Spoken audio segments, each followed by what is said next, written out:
Welcome to the class. Today we continue to talk about primitive colored pottery. The primitive colored pottery is the exploration of nature and man to nature.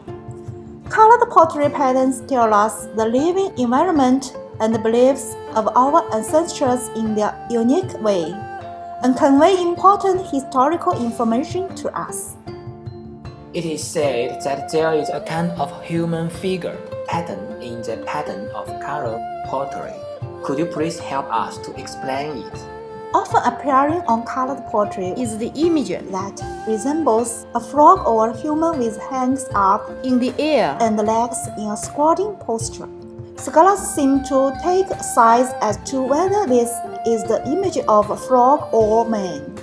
Some even believe that it could be the icon for a totemic priest dressed as a frog praying to the heavens.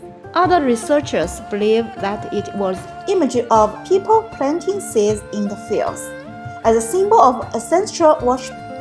This kind of semi-frog and the semi-human image was later simplified, with its head omitted, and only the limbs and the fingers or paws remained.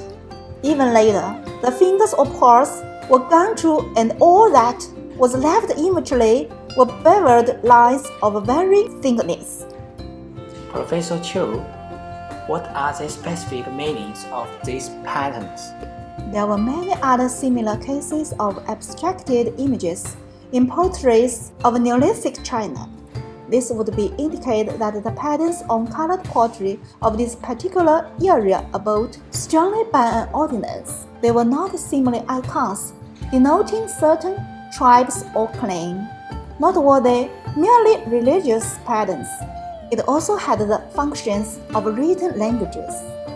What is the difference between the patterns of pottery in China and those in other countries?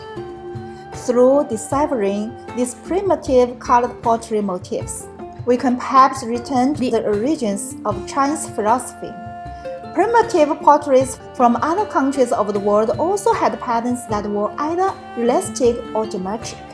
The geometric patterns were usually symmetrical or arranged in tiers. Some had a uniform spatial arrangement. Most of those images were of a static state. However, images found on Chinese colored pottery usually signified motion. There were many curved lines and round shapes, which brought forth a sense of frolic and movement. Usually, this type of movement came in a spiraling fashion and repetitive cycle. A swirl motif gives off a sense of constant motion, which transcends the limitations of space. This may very well have been the reflection of the earlier people's macro understanding of the universe. Thank you, Professor Chiu. I'm very glad to discuss with you today the primitive colored pottery. You're welcome. That's all for today. Thanks for watching it.